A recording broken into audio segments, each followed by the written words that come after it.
Welcome to Daily News Simplified, an answer to what, why, and how of newspaper reading. Today, we are going to discuss New Delhi edition of the Hindu newspaper dated 7 June 2018. Let's begin. The news on increase in repo rate by the RBI has been mentioned on page number 1 and also as a part of the editorial on page number 8. So let's see this news with respect to RBI raising interest rates and also why it is important for our syllabus and how it impacts our economy.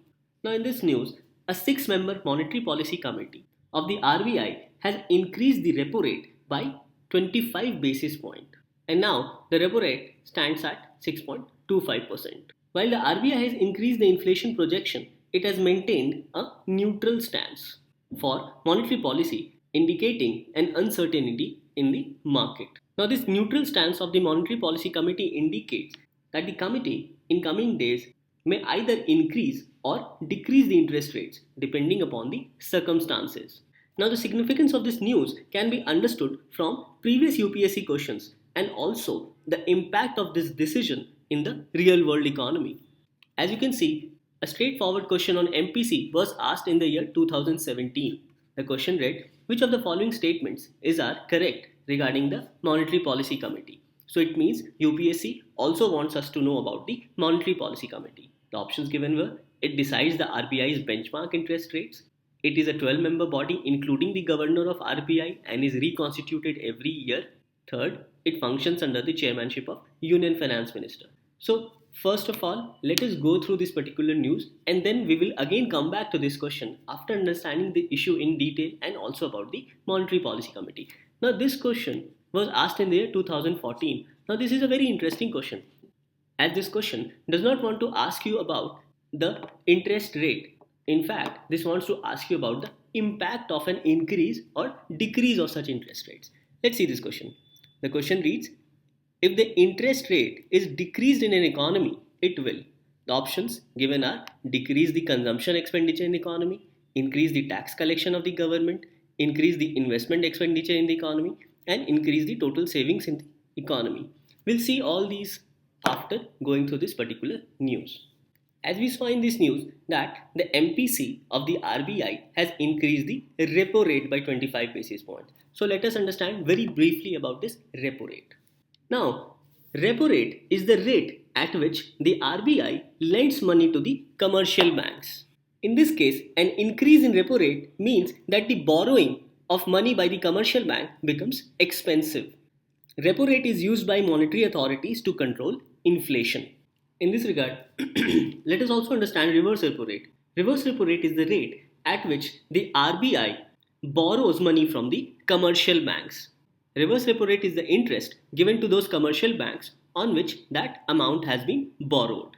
So in this news, we understood repo rate as the rate at which central bank, that is the RBI, lends money to the commercial banks, whereas reverse repo rate is the rate at which RBI borrows money from the commercial banks. And for the money borrowed by RBI, they provide certain interest to the commercial banks, which is known as the reverse repo rate. Now let us understand the reasons for the increase in repo rate. As you can read in the newspaper, it says hawkish stance highlights of RBI's second bi-monthly monetary policy statement of the year 2018-19. It says key lending rate up by 0.25% to 6.25%. Rate hike is the first in 4.5 years. Reverse repo rate at 6%, bank rate at 6.5%. Growth projection retained at 7.4% for 2018-19. It further says that volatile crude oil prices add to uncertainty on the inflation outlook. Also, geopolitical risks, market volatility, trade protectionism to have impact on domestic growth. So these are some of the reasons provided by MPC for the increase in repo rate. So summarizing the reasons, we can say that primarily it is the increase in global crude oil prices and also because of the expectations of inflation in the economy. And as mentioned, because of the expectation of inflation in the economy, the MPC has also revised its inflation projections. For the first half, it has revised inflation from 4.7 to 5.1%, whereas in the second half, it has revised it from 4.4% to a range of 4.8 to 9%. In this respect, let us also understand about the Monetary Policy Committee. as we have already seen that a question in the year 2017 was asked by UPSC. It says that the MPC, that is the Monetary Policy Committee, is a committee of Reserve Bank of India headed by its governor. The MPC is entrusted with the task of fixing the benchmark interest policy rates in order to contain inflation within the targeted level.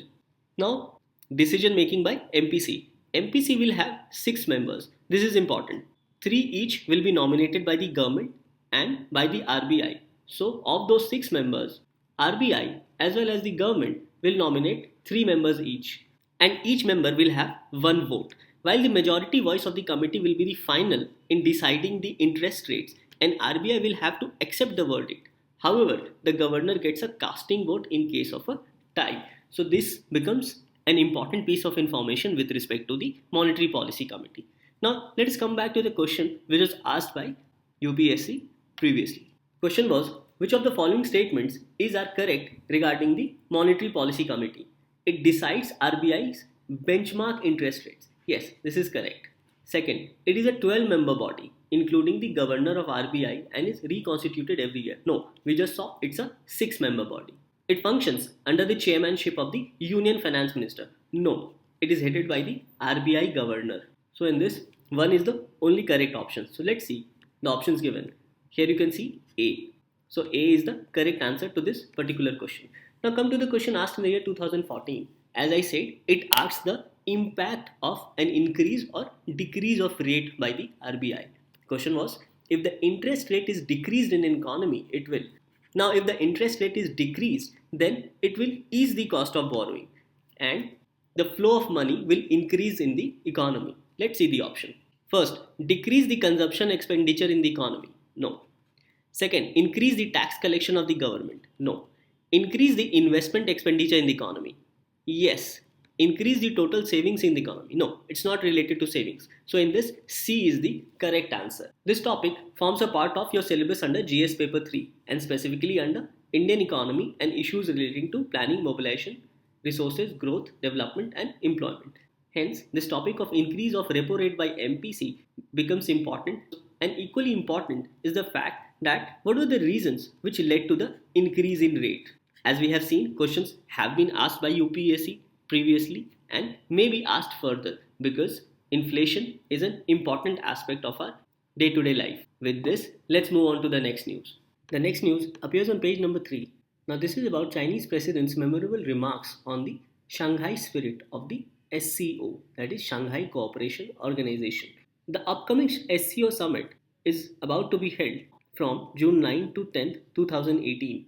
And this upcoming summit of SCO shall be held in China in Guangdong. As you can see in this map, Guangdong is the eastern part of China and it's also a seaport, as it says, which is an eastern seaport of China. The aims of the upcoming meeting is to enhance political support, maintaining regional security and stability, strengthening economic cooperation to facilitate Belt and Road Initiative, and expanding people-to-people exchanges.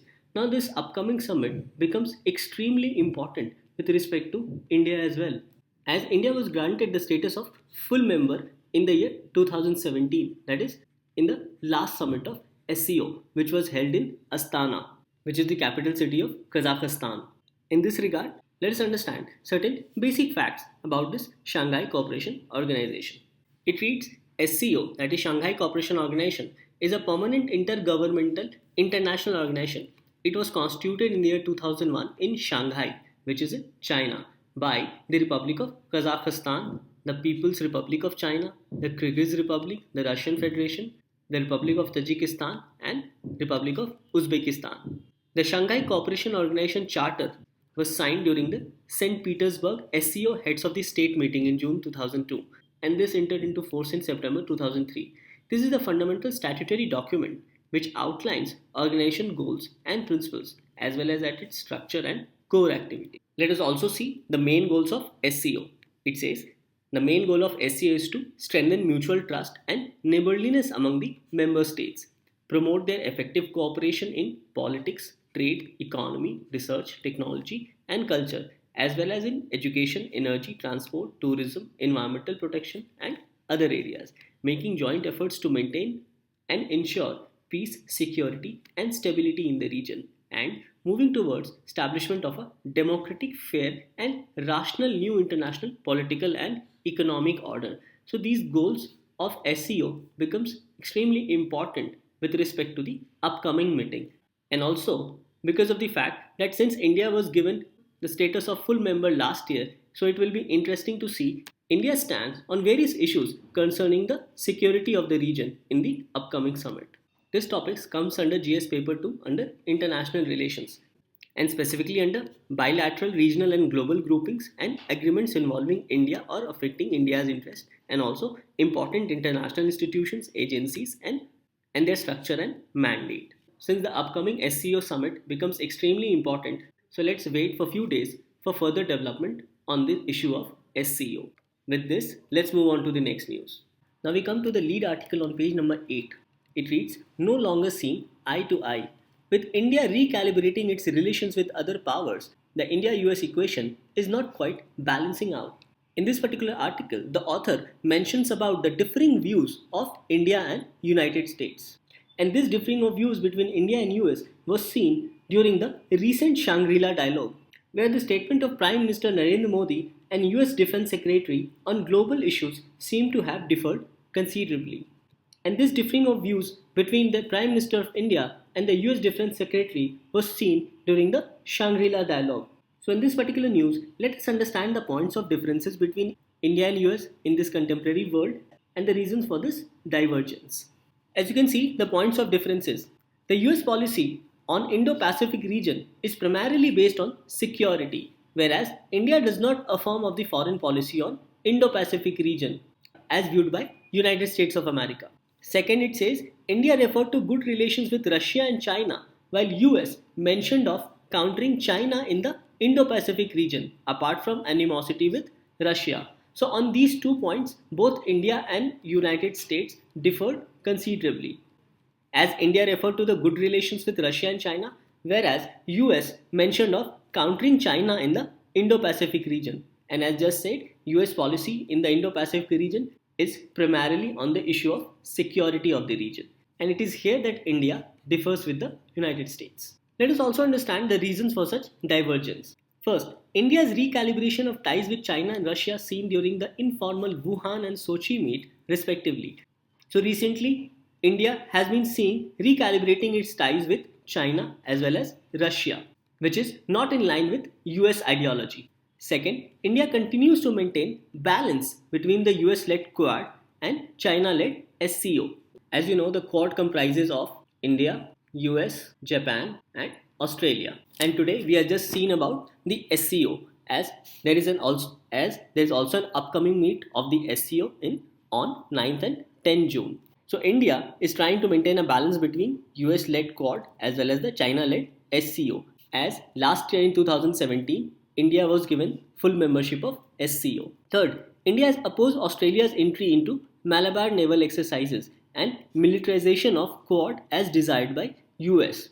In the Malabar exercises, India, US and Japan participates. Fourth, the US sanctions on Iran has been opposed by India. Fifth, India has also opposed the trade protectionist measures announced by United States President Donald Trump. CATSA law of US has put unnecessary roadblocks in Indian purchase of S-400 defense system from Russia.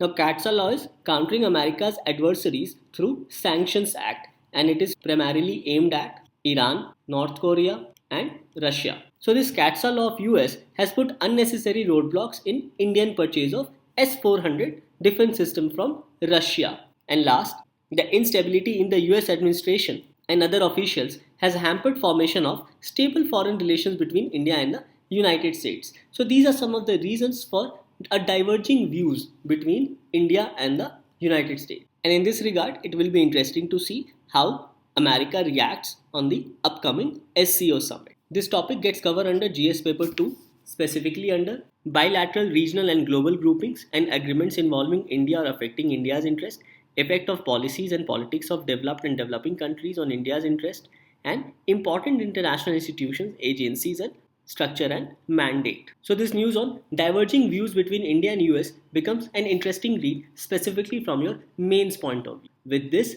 let's move on to the next news. The next news appears on page number 7. The news reads World Bank nod for Rs 6,000 crore groundwater recharge plan. The central scheme to be implemented over 5 years. Now, this particular news pertains to Atal Bhujal Yojana. To address the issue of depleting groundwater resources in India, the government has joined hands with the World Bank to execute a Rs 6,000 crore scheme called the Atal Bhujal Yojana. India's groundwater resources have been overexploited, and in this respect, they are getting depleted. It says, according to a sample assessment in the year 2011, groundwater in 19 of India's 71 districts, which comes to around 26%, were critical or exploited, meaning that nearly as much or more water was being pulled out than their reservoir's natural recharge ability. In other and simpler words, it meant that the amount of water that was exploited or that was taken from the reservoir was not able to get recharged through natural process. It says, in another assessment in the year 2013, groundwater blocks in districts that had gone saline was about 31%. So because of the overexploitation of these water from the ground, the water also started getting saline. So this issue of overexploitation of groundwater has become a major concern with respect to agriculture. In this respect, let us understand about the scheme called Atal Bhujal Yojana, in which the government has joined hands with the World Bank to execute a Rs 6,000 crore scheme. It says it is under the Ministry of Water Resources, River Development and Ganga Rejuvenation. Now for this particular scheme, Atal Bhujal Yojana, this becomes very important information with respect to your UPSC examination, that it is under the Ministry of Water Resources, River Development and Ganga Rejuvenation. Next, the scheme is to be implemented over a period of 5 years from 2018-19 to the year 2022-23. Third, this Yojana aims to improve groundwater management in priority areas in the country through community participation. This again becomes an extremely important news. It further says the priority areas identified under the scheme fall in 7 overexploited and groundwater states of Gujarat, Haryana, Karnataka, Madhya Pradesh, Maharashtra, Rajasthan and Uttar Pradesh. And these 7 states represents 25% of the total number of overexploited critical and semi-critical blocks in terms of groundwater in India. So under this Atal Bhujal Yojana, the priority is to improve groundwater management in priority areas whose groundwater has depleted severely, and this is identified for 7 states, namely Gujarat, Haryana, Karnataka, Madhya Pradesh, Maharashtra, Rajasthan and Uttar Pradesh, and it says which represents about 25% of the total number of overexploited critical and semi-critical blocks in terms of groundwater. So this Atal Bhujal Yojana is with respect to groundwater recharge and management of water. Hence, it becomes very important to understand these schemes with respect to a UPSC examination. Thus, this news on Atal Bhujal Yojana with respect to groundwater recharge plan becomes very important. With this, let's move on to the next news. The next news appears on page number 13. The news reads, Co-operative banks can become small finance banks, says RBI. Regulator allows 4 quarters to spread market-to-market losses accruing in April to June quarter. Now, as per this news, the Reserve Bank of India has allowed urban cooperative banks to convert into small finance banks who meets the prescribed criteria. This move by the RBI will help in bringing these cooperative banks in the mainstream banking. As of now, these urban cooperative banks is regulated both by RBI as well as by the state governments. However, when they convert into small finance banks, they will then be regulated only by the RBI. Thus, after conversion from urban cooperative banks to small finance banks, these banks will have to follow all the rules and regulations as prescribed by the Reserve Bank of India. Now, this conversion of urban cooperative banks into small finance banks was earlier recommended by a high-powered committee of RBI, which was chaired by R. Gandhi, who was the then Deputy Governor of Reserve Bank of India.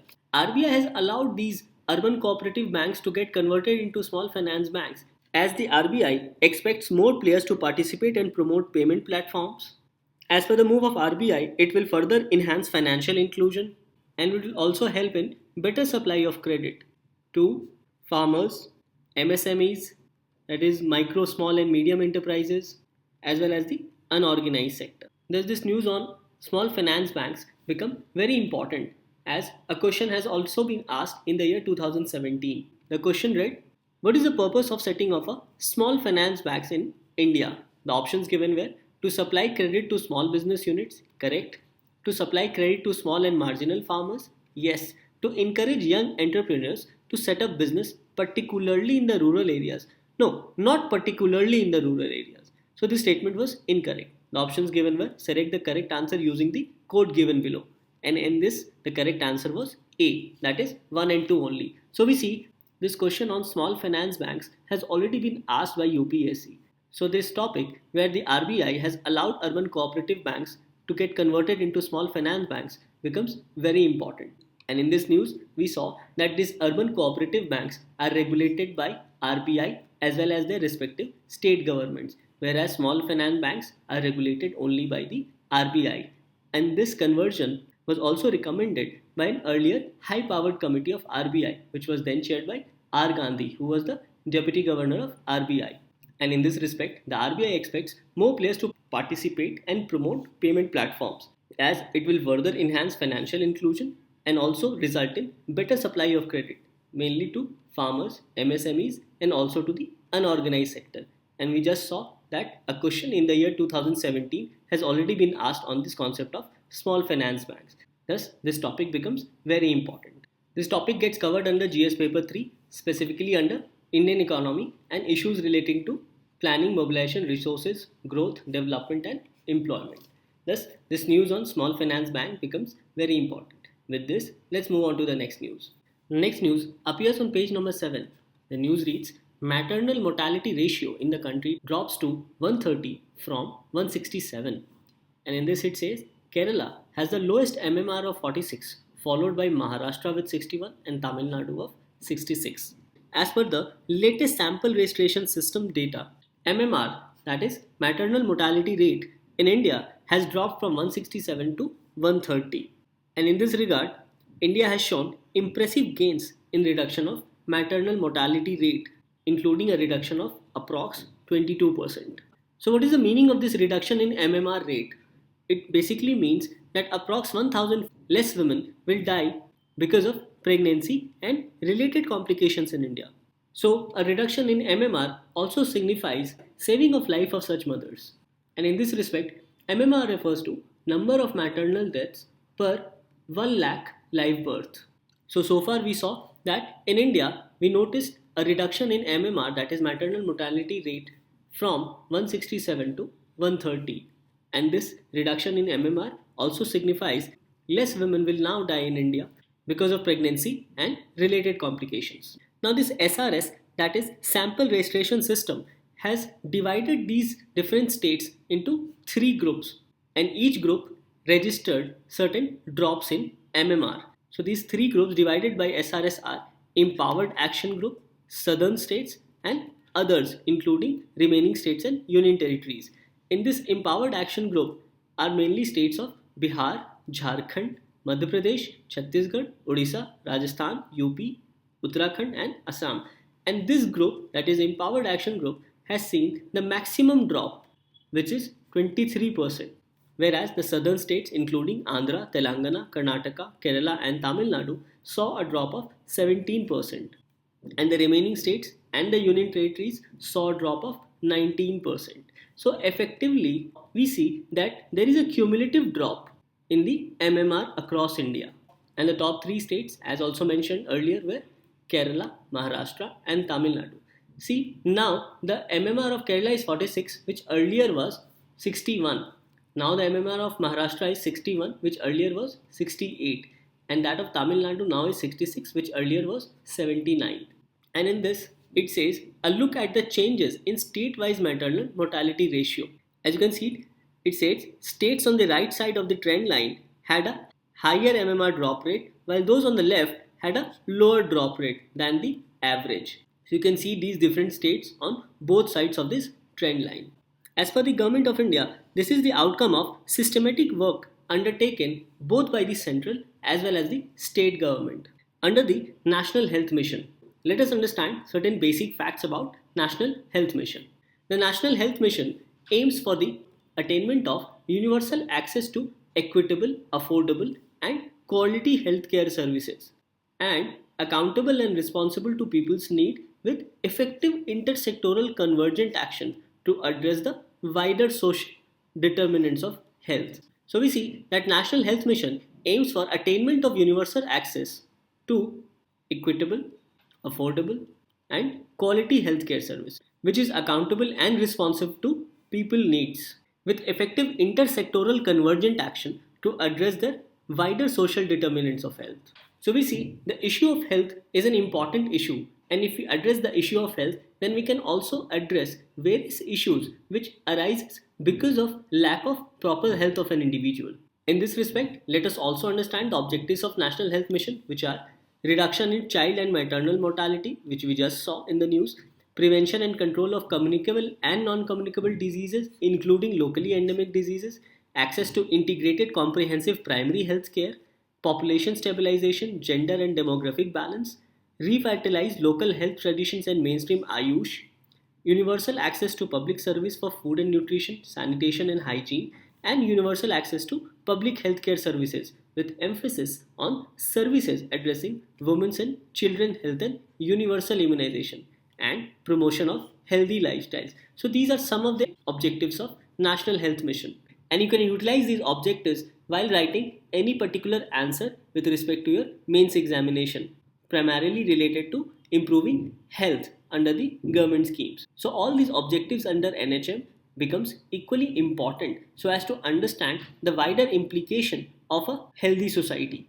It also makes us understand where the government can target their schemes so that the benefit of the schemes reaches to the most vulnerable and needy section of the population. This topic comes under GS paper 2 and specifically under welfare schemes for vulnerable sections of the population, issues relating to development and management of health sector, issues relating to poverty and hunger, and also important aspects of governance. So this topic of reduction in maternal mortality rate becomes very important from a social perspective. With this, let's move on to the next news. The next news appears on page number 18. The news reads, scientists map genetic codes of 3000 bacteria will open new ways to fight drug-resistant superbugs. Now in this news, scientists have mapped the genomes of more than 3000 bacteria, including samples of bug taken from Alexander Fleming's nose. Now this Alexander Fleming is famous for discovering penicillin, and also a dysentery causing strain which was took from a World War I soldier. By these activities, scientists are trying to find new ways to fight drug-resistant superbugs. In this news, let us also understand this concept of genome mapping. As it says, a genome map helps scientists navigate around the genome. Like road maps and other familiar maps, a genome map is a set of landmarks that tells people where they are and helps them to get where they want to go. Also it says genome mapping, it helps in assigning or locating of a specific gene to a particular region of a chromosome and determining the location of and relative distances between genes on the chromosomes. So these are the variety of ways in which scientists try to map genomes. And in this particular case, they are trying to find new ways to fight drug-resistant superbugs. So another question which comes is, what are these superbugs? Now this superbug is defined as a microorganism which has become resistant to the commonly used antibiotics. And it's because of these superbugs, the medicines or drugs become ineffective and infection persists in the body. India and other developing countries are also more vulnerable to these superbugs because regulations in such countries are weak regarding the use and prescription of antibiotics. So we see that superbugs are microorganisms which has become resistant to antibiotics, and these superbugs make medicines ineffective and makes the infection persist longer in the human body. In this regard, India and other developing countries are also vulnerable to these superbugs, also because they have weak regulations regarding the use of such antibiotics. Now this infographic has been taken from Times of India. It says alarming statistics, 7 lakh estimated annual number of deaths due to antibiotic resistant bacteria worldwide. Figure predicted to rise to 1 crore by the year 2050. It says 75% of Indians in a World Health Organization survey thought incorrectly that colds and flu can be treated with antibiotics. It further says 58% respondents knew they should stop taking antibiotics only when they finish the course prescribed. So this is a very alarming situation on the use of antibiotics in India. And here, as you can see, deaths attributable to antimicrobial resistance every year by 2050. In Asia, it amounts to 47 lakhs 30,000. Whereas in Europe, it's only 3 lakh 90,000. In America, 3 lakh 17,000. Latin America, 3 lakh 92,000. And Africa, 41 lakh 50,000. So Asia is the most vulnerable group even as per this particular map. So we understand that this issue of genome mapping for identifying superbugs is extremely important for the welfare of the society. So as per the news, it is very important to find new ways to fight these drug-resistant superbugs. This topic covers under GS Paper 3, specifically under Science and Technology Developments and their application and effects in everyday life. Thus, this news of genome mapping to fight drug-resistant superbugs becomes very crucial with respect to our UPSC syllabus. With this, we come to an end to discussion of today's newspaper. Please subscribe to our channel and press the bell icon for regular DNS updates. Now let's move on to the question for the day.